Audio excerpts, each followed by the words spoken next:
Friends, स्वागत करते हैं ईबीएस समाधान के एक और लेक्चर में आप सभी का। और जो हमारे चल रहा था सेमेस्टर फर्स्ट और फर्स्ट सेमेस्टर की बात करें, पेपर फर्स्ट और पेपर फर्स्ट की बात करें, उसके अंतर्गत हमारी यूनिट नंबर 2 चल रही थी। ठीक है, आज हम जो बात करने वाले हम बात करेंगे इलेक्ट्रॉन बंधुता की। देखिए, इलेक्ट्रॉन बंधुता क्या होती है? ऊर्जा की वह मात्रा जब हम किसी भी परमाणु के अंदर इलेक्ट्रॉन को जोड़ते हैं तो उससे कुछ ऊर्जा मुक्त होती है। इसी क्रिया को हम क्या कहते हैं? इलेक्ट्रॉन बंधुता कहते हैं।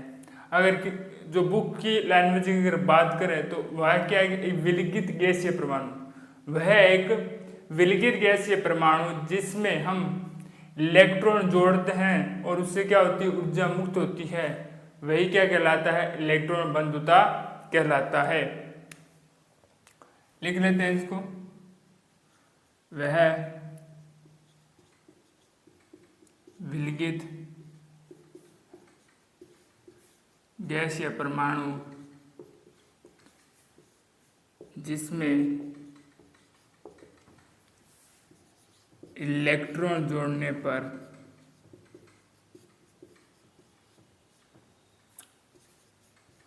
ऊर्जा मुक्त होती है,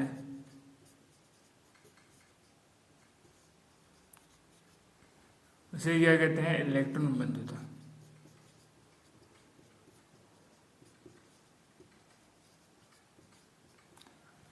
ठीक है, अगर मैं समझना चाहूँ तो इसको देखिए, ये कोई परमाणु है, एक्स परमाणु, गैसीय परमाणु है। अगर मैं इसके अंदर कोई इलेक्ट्रॉन जोड़ता हूँ, ये मैंने कोई इलेक्ट्रॉन जोड़ा है, तो इलेक्ट्रॉन जुड़ गया। जुड़ने पर इस पर कौन सा आवेश आएगा? ऋणात्मक आवेश आ जाता है। उससे ऊर्जा की कौन सी मुक्त हो रही? E(A1) मुक्त होती है। अगर पुनः इसमें एक और इलेक्ट्रॉन जोड़ दिया जाए तो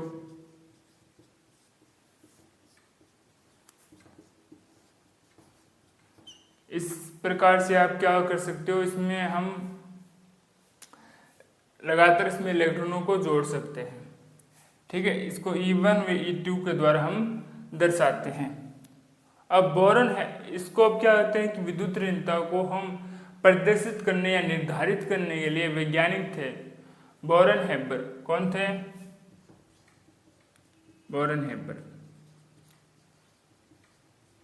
बोरॉन हेबर नामक वैज्ञानिक ने क्या कहा? एक चक्र प्रदर्शित किया, जिस चक्र के द्वारा उन्होंने कुछ वैल्यूज मान निकाले, जिसके द्वारा उन्होंने कहा कि हम इन विधि या इन फॉर्मूलाज का प्रयोग करके हम क्या कर सकते हैं? इलेक्ट्रॉन बंधुता निकाल सकते हैं। वैसे देखा जाए तो अधिक जो परमाणु हैं उनकी विद्युत इलेक्ट्रॉन बंधुता नहीं निकाली गई, कुछ एक ही निकाली गई है।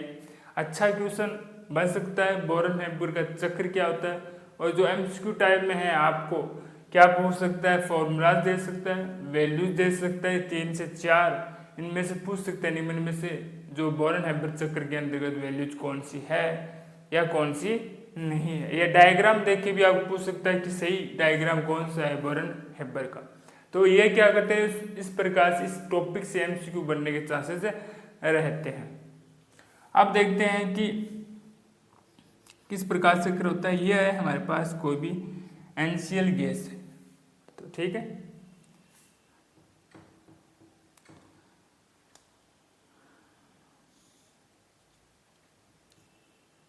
½ Cl2, ठीक है, और यहाँ पर आ जाता है Na गैस। ठीक है, अगर और बात करें इनकी,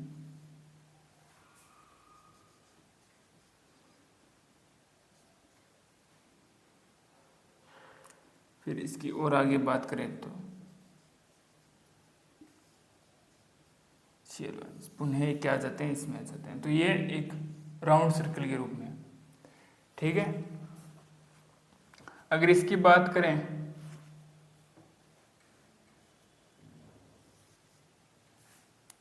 ये इसकी कुछ वैल्यूज हैं।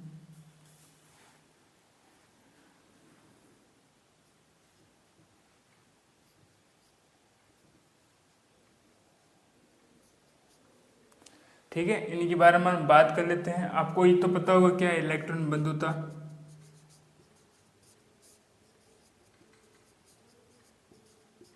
आई क्या है यहाँ पर? आयनन ऊर्जा।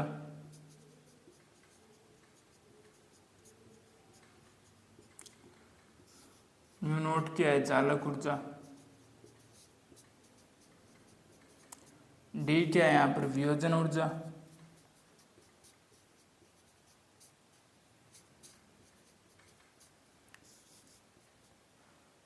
क्यू क्या है यहाँ पे, क्रिया की ऊष्मा।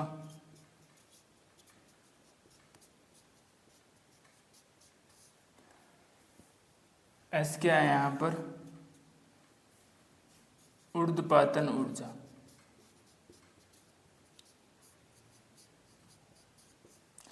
एस क्या है यहाँ पर, ऊर्ध्वपातन ऊर्जा है।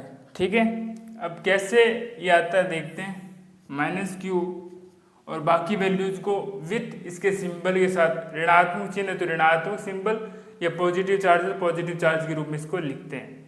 जैसे माइनस क्यू एस की अगर बात करोगे तो पॉजिटिव है, आई भी पॉजिटिव है, जबकि ई माइनस है। ठीक है, और ये भी माइनस है। क्यू हमने लिख लिया है और माइनस dy/2। ठीक है, अब क्या करते हैं, ई को यहाँ पर भेज देते हैं, बाकी वैल्यूज को वहाँ पर रख देते हैं। तो ई यहाँ पर आगे प्लस हो गया, क्यू भी प्लस हो गया, आई माइनस का यू। और अब इस फॉर्मूला के द्वारा आप क्या निकाल सकते हो, किसी भी परमाणु की हम इलेक्ट्रॉन बंधुता की वैल्यू इस फॉर्मूले के द्वारा हम निकाल सकते। यहाँ पे जो d/2 है इसको पॉजिटिव चार्ज कर लेना, और यहाँ पर भी d/2 क्या आ जाएगा, पॉजिटिव, और इधर भी क्या आ जाएगा, d/2 पॉजिटिव आ जाएगा। तो इसको थोड़ा सही कर लेना। अब देखिए, जो हम बात करेंगे इलेक्ट्रॉन बंधुता की आवर्ती में बात करने वाले हैं कि आवर्ती में जो आवर्त सारणी है पीरियोडिक टेबल में, वो इलेक्ट्रॉन जो बंधुता है वो किस प्रकार से प्रभावित करती है। आपको पता होगा यह हमारे पास कुछ पीरियोडिक टेबल है। ठीक है, अगर बात करें हम कि ये हमारे पास वर्ग है, प्रकार से वर्ग होते हैं, ये होते हैं आवर्त। ठीक है, आवर्त में हम कहां से चलते हैं, बाएं से दाएं, वर्ग में ऊपर से नीचे।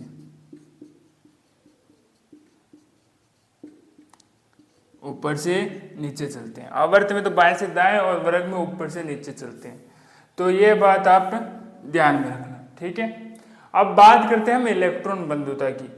पहले मैं बात कर लेता हूं किसकी, आवर्त की बात कर लेता हूं, बाएं से दाएं की बात कर लेता हूं। अगर मैं बात करूं तो आपको पता है जब हम आवर्त में बाएं से दाएं की तरफ जाते हैं, जब हम आवर्त में बाएं से जब दाएं की तरफ जाते हैं तो आपको पता होगा क्या बढ़ते हैं वहां पर, कोस ना बढ़े, क्या बढ़ते हैं, इलेक्ट्रॉन बढ़ते हैं। क्या बढ़ते हैं वहां पर, इलेक्ट्रॉन बढ़ते हैं। अब इन इलेक्ट्रॉन के बढ़ जाने के कारण जो ये आपको नाभिक दिखाई दे रहा है, तो आपको पता होगा इसका जेड इफेक्टिव, प्रभावी नाभिकीय आकर्षण बल, क्या, प्रभावी नाभिकीय आकर्षण बल, या कह सकते हो इसको जेड इफेक्टिव भी बढ़ता है। क्या बढ़ जाता है इसका, जेड इफेक्टिव भी बढ़ता है। इस जेड इफेक्टिव के बढ़ जाने के कारण क्या करता है, ये जो इलेक्ट्रॉन होते हैं जो हम इसमें क्या करते हैं, ऐड करते हैं इलेक्ट्रॉन बंधुता के अंदर, वो इसको क्या करता है, अधिक आकर्षण बल से क्या करता है, उसको अपनी ओर आकर्षित करता है। क्या करता है, अपनी ओर आकर्षित, और आकर्षित करने के बाद में इससे वो ऐड हो जाएगा, जुड़ जाएगा, और जुड़ जाने के कारण क्या होगा, ऊर्जा मुक्त है, अधिक ऊर्जा मुक्त होगी। ठीक है, और परिणाम स्वरूप क्या हो जाएगा इसका, जो इलेक्ट्रॉन बंधुता की बात करें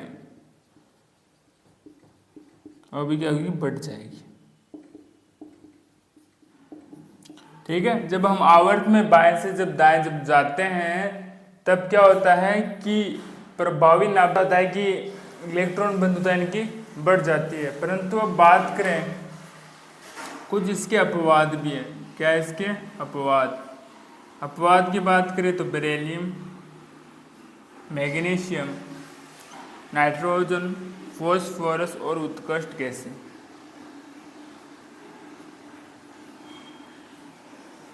ठीक है, इनका हम अलग अलग पढ़ने का प्रयास करेंगे। पहले हम बात करते हैं बेरिलियम और मैग्नीशियम की।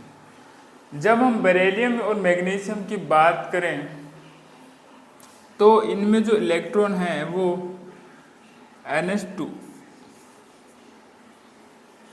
NH2 विन्यास के अंदर इसमें भरा जाता है या इसमें इलेक्ट्रॉन रहता है। ठीक है, जब आप इसमें क्या ऐड करेंगे, एक इलेक्ट्रॉन और ऐड करना चाहेंगे कि इलेक्ट्रॉन बंधुता के अंदर हम इलेक्ट्रॉन को ऐड ही तो करते हैं। देखिए S का जो कक्षक है वो पूरे तरह भरा हुआ है, X का कक्षक क्या है, भरा हुआ है। तो हमें एक और इलेक्ट्रॉन ऐड करने के लिए या इसमें जोड़ने के लिए हमें अगला जो कोष है वो देखना पड़ता है, वो होता है हमारे पास P। जो P की अगर बात करें तो इसकी जो ऊर्जा है वो बहुत अधिक होती है। इसकी ऊर्जा क्या होती है, उच्च।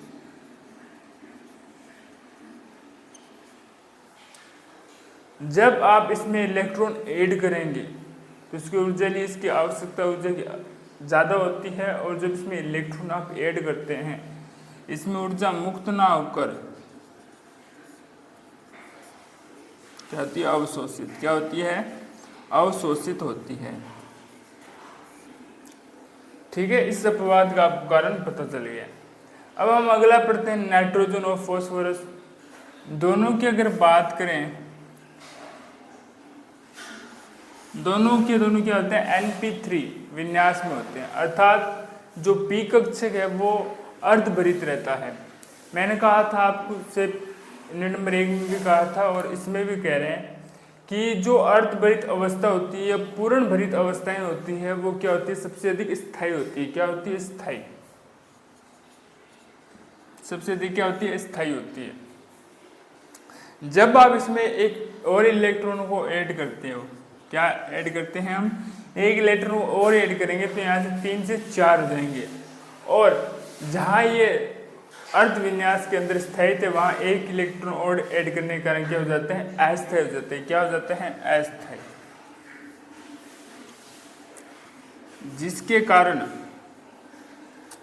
कारण इनका क्या हो जाता है, इलेक्ट्रॉन बंधुता कम हो जाती है। अगर उत्कृष्ट गैसों की बात करेंगे हम, उत्कृष्ट गैसों के अंदर क्या होता है, स्थान नहीं होता है, मतलब इनका विन्यास किस प्रकार से होगा, या तो 1s2 या NP2 NP6 होगा। तो आपको देख लीजिए यहाँ पर कोई किसी भी प्रकार का क्या है, स्थान नहीं बाकी है, क्योंकि इसका विन्यास पूर्णतः भरा हुआ है। तो हमें इलेक्ट्रॉन जब ऐड करते हैं, इलेक्ट्रॉन बंधुता में ऐड कहाँ करोगे, जब तक इसके पास स्थान ही नहीं होगा तब तक इसमें इलेक्ट्रॉन ऐड होने ही नहीं वाला है। तो एक अपवाद क्या होता है, ये इसका भी एक अपवाद आपको दिखाई देगा। ठीक है, अब हम किसकी बात करने वाले हैं, हम वर्ग की बात करेंगे। वर्ग में जब ऊपर से जब आप नीचे आते हैं तो हमें पता है लगातार क्या बढ़ते जाते हैं, कोष बढ़ते जाते हैं इस प्रकार से। अब कोष बढ़ते रहने से क्या होगा कि जो नाभिक है उसका जो जेड इफेक्टिव है, प्रभावी नाभिक के आकर्षण बल, वो बाह्यतम जो कोष है में जो इलेक्ट्रॉन स्थित है उस पर कम लगता है। कम लग जाने के कारण क्या होता है कि नाभिक उतने आकर्षण बल से क्या नहीं कर पाता, इलेक्ट्रॉनों को अपनी ओर आकर्षित नहीं कर पाता है, और आकर्षित नहीं करने के पाने के कारण उससे क्या होती है, जो ऊर्जा होती है वो क्या होती है, कम मुक्त होती है। ऊर्जा क्या होती है, कम मुक्त होती है। ऊर्जा कम मुक्त होने के कारण उसकी इलेक्ट्रॉन बंधुता क्या हो जाती है, कम हो जाती है। ठीक है, ऊपर से नीचे आओगे तो इलेक्ट्रॉन बंधुता क्या होती है, कम होती है।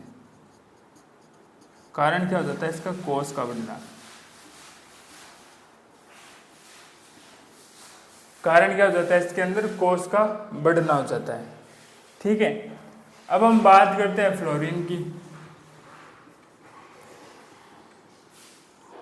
देखिए जब हम फ्लोरीन की बात करते हैं तब जो इसका जो वास्तविक आकार होता है उस वास्तविक आकार से क्या होता है, इसका आकार अपेक्षाकृत क्या होता है, कम होता है।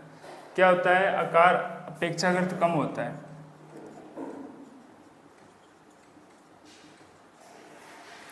रीजन क्या है, क्योंकि इसका एक तो है आकार छोटा, आकार छोटा होने के कारण क्या होता है, इसमें 7 इलेक्ट्रॉन उपस्थित होते हैं।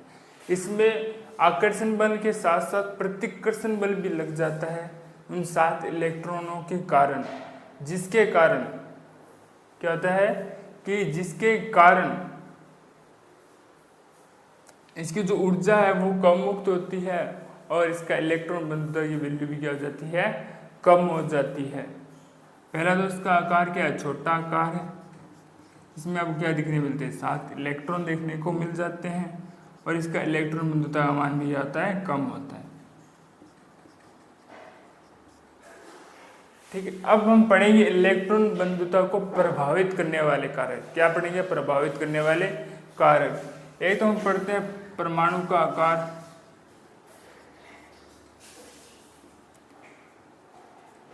दूसरा पढ़ते हैं जेड इफेक्टिव प्रभावी नाभिकीय आवेश, तीसरा पढ़ते हैं परिरक्षण प्रभाव,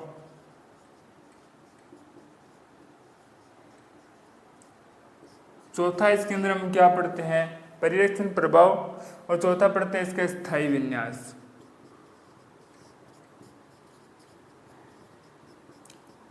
देखिए, बात करते हैं परमाणु आकार की। मैंने कहा था कि जब हम क्या करते हैं, वर्ग में जब ऊपर से नीचे आओगे लगातार कोष बढ़ रहे हैं, कोष बढ़ जाने के कारण क्या होता है, परमाणु का आकार भी बढ़ता है।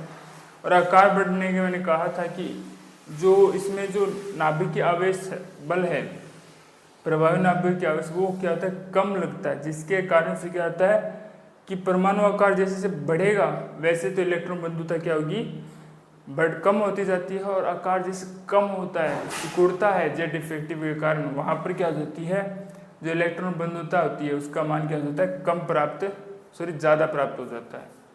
अब बात करते हैं जेड इफेक्टिव की। इसकी हमने बात कर ली इसके साथ, क्योंकि अगर जेड इफेक्टिव बढ़ रहा है तो वहाँ पर इलेक्ट्रॉन बंधुता भी बढ़ती है, और अगर जेड इफेक्टिव कहीं पर कम हो रहा है तो वहाँ पे इलेक्ट्रॉन बंधुता भी कम प्राप्त होती है। परिरक्षण प्रभाव की बात करें, ये जस्ट किसके विपरीत होता है, जेड इफेक्टिव के विपरीत होता है। जो परिरक्षण प्रभाव क्या करता है, जो इलेक्ट्रॉन बंधुता है उसके मान में कमी करता है। क्या करता है, इसमें कमी करता है। अगर कहीं परिरक्षण प्रभाव बढ़ रहा है तो वहाँ पर इलेक्ट्रॉन बंधुता के मान में कमी आती है। स्थायी विन्यास की बात करें, मैंने कहा था अर्धभरित या पूर्ण भरित अवस्था के अंदर कोई परमाणु है, वो अगर कोई इलेक्ट्रॉन ऐड करता है अपने पास, तो देखिए अगर पूर्ण भरित है तो ऐड वैसे भी नहीं करने वाला। अर्धभरित की बात करें, जैसे हमने यहाँ पर देखा था, वो क्या हो जाता है, अस्थायी हो जाता है। अब हम जो बात करेंगे इसके रासायनिक प्रभाव की। देखिए, जिसकी इलेक्ट्रॉन बंधुता कम होगी, जिसकी इलेक्ट्रॉन बंधुता क्या होगी, अधिक होने वाली है, वो आसानी से क्या कर सकते हैं, इलेक्ट्रॉनों को ग्रहण कर सकते हैं। जो आसानी से इलेक्ट्रॉनों को ग्रहण कर सकते हैं वो क्या होते हैं, अधिक क्रियाशील होते हैं। और इलेक्ट्रॉन बंधुता का मान अधिक हो जाने के कारण एक प्रबल ऑक्सीकारक की तरह भी आपको दिखाई देते हैं। ठीक है, तो लिख लेते हैं। देखिए, जिनकी इलेक्ट्रॉन बंधुता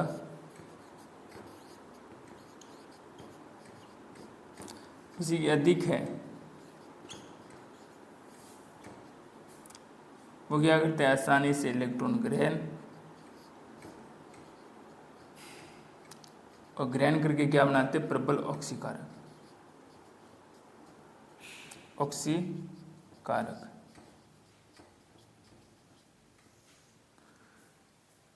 ठीक है, अब देखते हैं हम कि जो हम बात करते हैं, अगर हम बात करें इलेक्ट्रॉन बंधुता की और इसके साथ हम बात करते हैं आयनन विभव या आईपी की बात करते हैं, या इलेक्ट्रॉन बंधुता हम और आईपी की बात करते हैं यहाँ पर आयनन ऊर्जा की। अगर दोनों में अंतर, अगर हम अंतर निकालें और अंतर हमें अगर कम प्राप्त होता है तो उसको क्या बोलते हैं, हम आयनिक यौगिक का वो क्या करते हैं, निर्माण करते हैं। और जो कमी होती है वो किसके द्वारा पूर्ति की जाती है, जालक ऊर्जा के द्वारा। किसके द्वारा पूर्ति की जाती है, जालक ऊर्जा के द्वारा। अगर इलेक्ट्रॉन बंधुता और आयनन ऊर्जा है उनके मध्य अधिक अंतर आपको दिखाई देता है, तो जालक जो ऊर्जा होती है उनमें ना आपको क्या जालक ऊर्जा तो वहाँ पर नहीं दिखाई देने वाली है आपको, और वो यौगिक क्या बनाते हैं, सहसंयोजक यौगिक बनाते हैं। और जैसे जैसे उनमें अंतर अधिक बढ़ता जाएगा, सहसंयोजक प्रकृति भी क्या होती है, बढ़ती जाती है। ठीक है, क्या होती है कि सहसंयोजक प्रकृति भी बढ़ती जाती है। कहीं पर इलेक्ट्रॉन बंधुता और Ip का मान कम है, Ip का मान क्या हो,